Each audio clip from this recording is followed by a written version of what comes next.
मैं अरुण जी से शुरुआत करती हूँ। अरुण जी, आपको क्या लग रहा है कि ये जो ऐतिहासिक वोटर टर्नआउट आया है, जिसमें कि ज्ञानेश कुमार लोगों को धन्यवाद देते नहीं थक रहे हैं, ये आखिर ये क्या चुराया हुआ वोट है?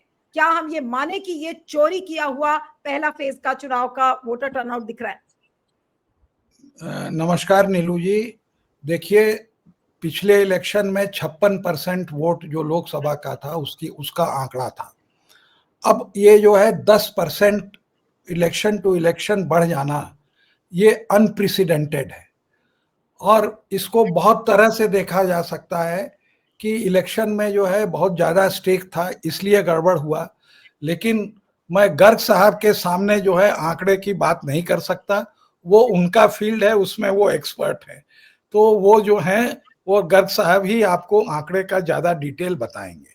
लेकिन हमारे हिसाब से जो इन्होंने वोटर एडिशन किया है और जो फेक वोटर की एंट्री छोड़ देते हैं, तो वो जाके वहां पर वोटिंग हुई है और उसके कारण भी ये आंकड़ा जो है बढ़ने का स्कोप है।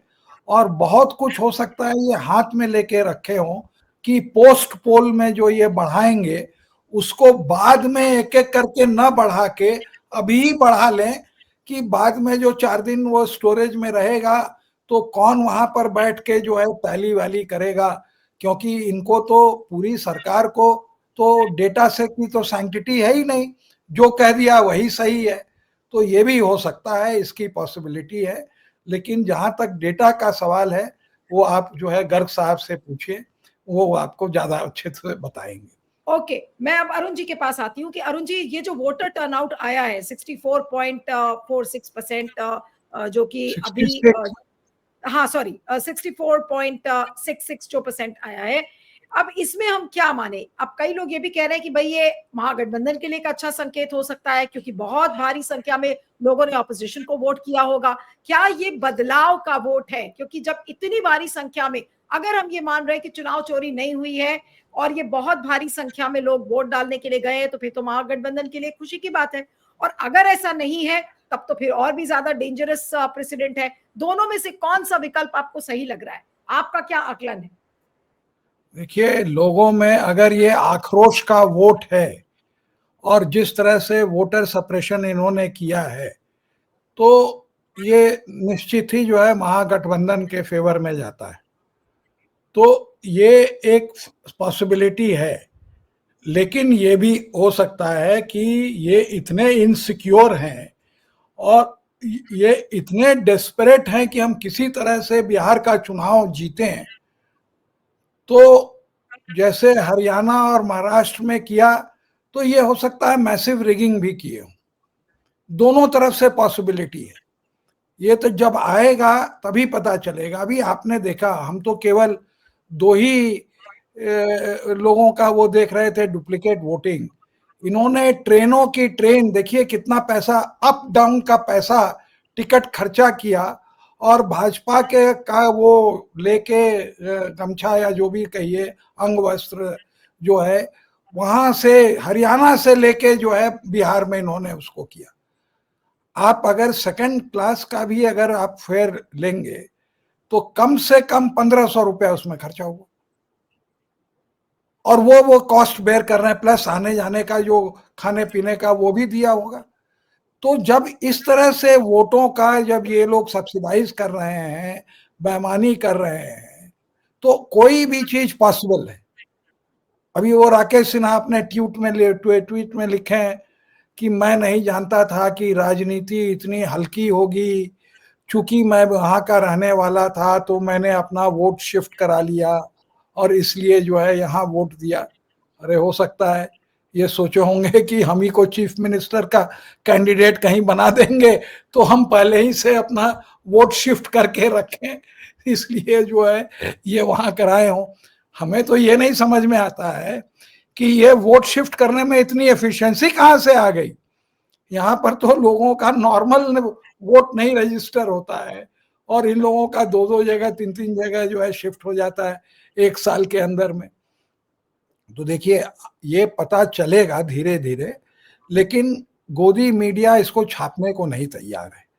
और ये जो है कांग्रेस के पास भी और गठबंधन के पास भी इतने वो दिमाग वाले लोग नहीं है जो इन्होंने कहा। इतना हंगामा हो गया, लेकिन मैं आपको आज भी कहता हूं कि कम से कम 30-40% जो है फॉर्म 17C इन्होंने नहीं कलेक्ट किया होगा, जो भी कारण हो, बाय इग्नोरेंस या कुछ। एक बार इलेक्शन डिक्लेयर हो जाता है तो सबके सब उसमें लग जाते हैं, कोई बैठ के कोई ट्रेनिंग व्रेनिंग नहीं करता है, किसी को कोई चीज की मतलब नहीं। और आपको 250-300 जो है सपोर्टर पढ़े लिखे चाहिए, उसका अगर आप रिक्रूट नहीं करेंगे, और सबसे बड़ी बात है कि आपका जो बूथ एजेंट है वो उसी बूथ का होना चाहिए, बगल वाले बूथ का आपका जो है पोलिंग एजेंट नहीं हो सकता है। तो ये सब नहीं नहीं सारे नहीं जो अरुण जी जी एक मैं इसको करेक्ट करूंगा। जी पोलिंग एजेंट जो है उस विधानसभा क्षेत्र का किसी बूथ का भी वोटर जो है वो किसी बूथ पे पोलिंग एजेंट बन सकता है। ये नियम है। नहीं नहीं, पहले जो तो बूथ नेबरिंग पे बूथ का। देखिए जी एक जी, बात बूथ हमें लेवल बताइए। Polling agent. हाँ, बूथ लेवल पुलिंग एजेंट, जहां तक हमें याद है इलेक्ट्रल जो इनके मैनुअल में इलेक्ट्रल रोल में ये लिखा हुआ है कि he should be from the same booth, माने उसका नहीं नहीं नहीं इलेक्ट्रल नहीं, रोल। ये 2021 में एक मेरे यहाँ बूथ पे जो है यही समस्या हुआ था, तो हमने उसको निकाला।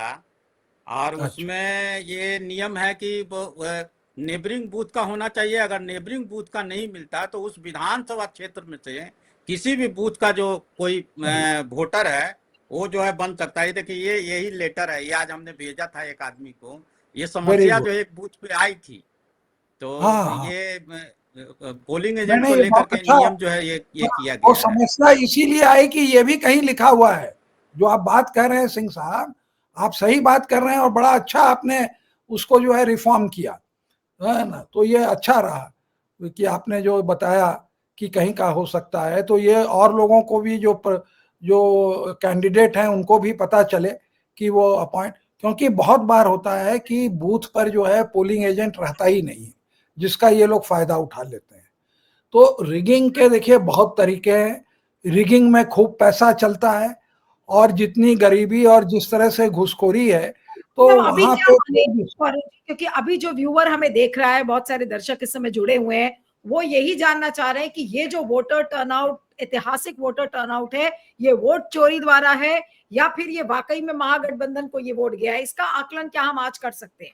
जी जी अरुण जी, भाई उसके बाद में ये तो भाजपा वाले बताएंगे कि वो कितना रिगिंग का इंतजाम किए हैं। अगर वो पूरा रिगिंग का इंतजाम किए हैं तो ये रिगिंग का है।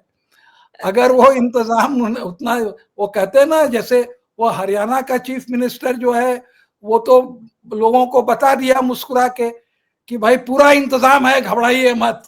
उसकी मुस्कान जो है वो बताती थी। तो यहाँ पर अभी तो नीतीश कुमार मुस्कुराने के स्टेज पे नहीं, नहीं वो है। कल राहुल गांधी ने तो प्रेस कॉन्फ्रेंस में भी दिखा दिया ना कि देखिए वो हंस रहा है। नायाब हाँ सिंह हाँ सैनी जो मुख्यमंत्री है वो कह रहे हैं अरे हाँ मेरा तो पूरा सिस्टम तैयार है। तो आज ना हाँ नीतीश कुमार ने ऐसी कोई गड़बड़ी की, ना आज हमें कोई एनडीए की तरफ से या बीजेपी की तरफ से कोई हंसता हुआ दिखा।